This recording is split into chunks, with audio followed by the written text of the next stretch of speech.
Senator from Tennessee, Bill Hagerty, also former ambassador to Japan. Good morning, sir. How you doing? I'm doing well, Morgan. Good morning to you, and you're one of my favorite people as well, so thank you very much for that compliment. You're welcome. Well, listen, we have been talking about the debate all morning. I know that you have already actually endorsed my former boss and your former boss, President Trump, last night. But I will tell you one of the things I was excited about with the debate that obviously Hugh Hewitt, the moderator of this show, the host of the show, moderated the debate last night. I'm sure you were excited about this as I was, that we actually had long discussions on foreign policy, on national security, on Israel, on China, on Iran. And so I want to go right there with you, Senator. You have been so prolific and so outspoken on the administration's flaws as it relates to their Iran policy. And we know overnight, last night, an American drone reportedly was shot down. And then there was also reports that we fired back. Can you just give a quick synopsis to our listeners and our viewers about what happened, what they may have missed while they were watching the debate or President Trump's speech? Well, first, I'd just like to say this. We saw candidates on stage that were able to have a principled discussion about foreign policy. You wouldn't see that on the Democrat side. What we have is just a complete muddle in the foreign policy arena by the foreign policy apparatus of Joe Biden. They seem to mess up everything that they touch, Morgan. You know that. They seem to solve for what's worse for America at every occasion. And in return, they keep on doing things that are better and better for, our enemies and our adversaries like China. So I was delighted to see the focus there, but I would just underscore the vast contrast between the Republican candidates and what they were able to speak to versus what any Democrat can coherently say. With respect to what's happening right now in the arena, we have seen multiple strikes by Iran proxies on U.S. military presence in the area. And, it's time for us to step up and strike back. We've been far too weak, far too, what's the right word, accommodating to Iran's aggressive behavior. You can't even get this administration to acknowledge the fact that Iran is behind all of this. And if anybody thinks that it isn't Iran's technology, that it isn't their funding, it isn't their know-how that's behind the attack that Hamas has led on Israel by the rockets that are coming out of Hezbollah, do you think the Houthis built those rockets that they're launching? It's Iran, Iran, Iran. No, you're completely right. And I do want to talk about Asia with you because you are an expert on that region. You speak Japanese. But quickly, before we go to Asia, one thing I do want to ask you about is, the administration is playing semantics with the word ceasefire and the phrase humanitarian pause. They are pushing the Israelis to consider a quote-unquote humanitarian pause to allow more hostages out. But Bibi Netanyahu, the prime minister of Israel, has pushed back and saying, I'm not having any of these pauses until we get all the hostages out. And there seems to be no guarantee from Hamas that a humanitarian pause that they would even allow hostages out in said humanitarian pause. So what is your take on that issue, and what do you think this administration should be doing? Well, again, back to the fact that this administration can't get out of its own way. Ambassador Satterfield, who's been charged with on-the-ground responsibilities there, has said that there is no difference between a ceasefire and a pause. You're right, it's just semantics. What this will lead to is the opportunity for Hamas to regroup, to get back and hit. They probably would hit anybody trying to leave. They've done everything they can to block Palestinians who are trying to get to higher ground, to get to safety. I wouldn't trust them for a moment that they're going to honor a, quote, pause any more than they would a ceasefire, except to declare it a victory. I mean, the fact that Hamas is calling for it, I think should tell you something.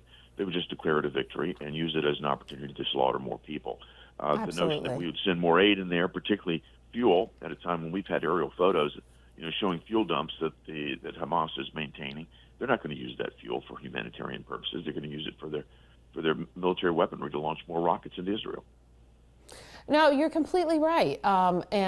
Listen, we're at a precarious time, and I don't know why, Senator, but we treat Israel, our ally and our friend, so differently than we would if any other ally or friend had been attacked by terrorists. We would never try to micromanage the way their military responds to a terrorist attack. We only do that with the state of Israel, and I think it's petulant the way we treat them, and it's maddening. But moving on to Asia, the foreign policy nerds, we rejoiced last night, Senator, because Hugh Hewitt, of course, tried to nail down all of of the candidates about their plans for the U.S. Navy, their plans to deter China. You're one of the few people in the Congress, maybe the only one, who's actually lived and spent time in Asia. You speak Japanese. Your children speak Japanese. Give us the perspective now on where you think Xi Jinping's mindset it is. Because I can tell you, sir, I think that he is looking at the chaos in the Middle East, the chaos in Europe, and I think he is salivating at the opportunity to create more chaos in Asia. I think that's exactly right. I think your analysis is right on point, Morgan, as usual. Everything that is happening in the world is occurring and inuring to the benefit of Xi Jinping.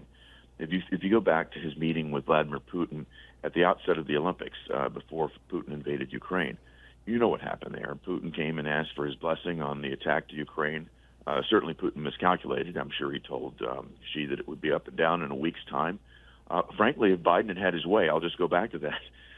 We're operating on Plan B in Ukraine right now. After the second day of the invasion by the Russians into Ukraine, Biden called up Zelensky and said, look, we're here to give you a ride home. We're here to help you evacuate. That was Plan A of the Biden administration. The Biden administration rebuffed all of my calls and suggestions that they should go ahead and impose sanctions before Russia invaded.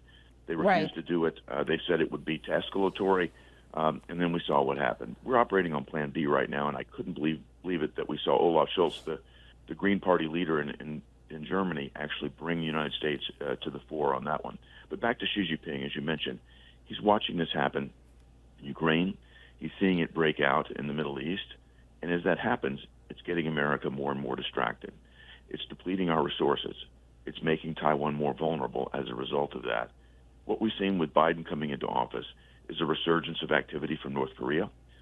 You've got now a partnership between China and Cuba.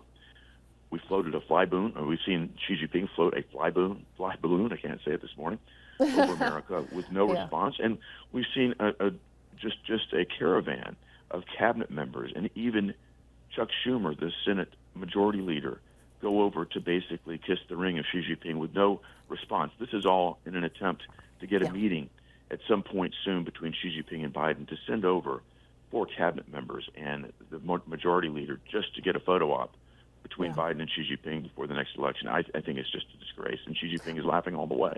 Well, and the cabinet members, as you pointed out, I mean, these guys were uninvited. It's not like China invited them. They bullied their way in and they invited themselves to China to go kiss the ring. Reportedly, we'll see what happens. The White House hasn't confirmed it, but reportedly November 15th, just a few days from now, is when Biden and Xi Jinping will meet. If that meeting does happen, what should be at the top of the agenda for President Biden when he meets with Chairman Xi? President Biden should tell Xi Jinping point blank that he's got to stop the predatory behavior from an economic standpoint, stop stealing our intellectual property, stop subsidizing industries and cheating economically, pull back militarily. They are right back where they were before President Trump came into office in the East China Sea and the South China Sea. They militarized islands there. They're threatening trade. They're encircling the Senkaku Islands. They're harassing and threatening all over the region from a military standpoint. Their Navy is extremely aggressive. They need to back down on the Taiwan Strait, quit sending sorties through there. Everything that China is doing is reckless and aggressive. There's a real concern that there could be miscalculation, and we could break into something very, very dangerous there on a third front. So Biden should be exercising strength. He should be telling Xi Jinping that we're moving more resources into this region. We've got the 7th Fleet there. Do something with it. And I hope that we would engage more with our allies in Japan and South Korea in terms of joint exercises there. Speaking of that, I don't know if you heard Chris Christie last night on his answer to Hugh Hewitt as it relates to the size and the scope of the U.S. Navy. Chris Christie advocated for basically doubling down on our nuclear submarines. We have just about 45 seconds left, Senator, but what do you think about Chris Christie's proposal on nuke subs? That's absolutely a requirement because we've already made a deal, the AUKUS deal, with the UK and Australia, that we're going to help supply them with submarines. In order to do that, we're going to have to double our capacity to meet our own goals and also meet our commitments to AUKUS. And I've been in favor of putting more presence in that region. I think that's the right thing to do, and we've got to actually step up our capacity. Well, thank you so much, Senator Bill Hagerty from Tennessee, where I live, and my daughter is a Nashvilleian. You can see why everybody in Tennessee loves Bill Hagerty and sent him to the Senate. We are so lucky to have him representing us, and I'm lucky to call him a friend. So thank you again, Senator.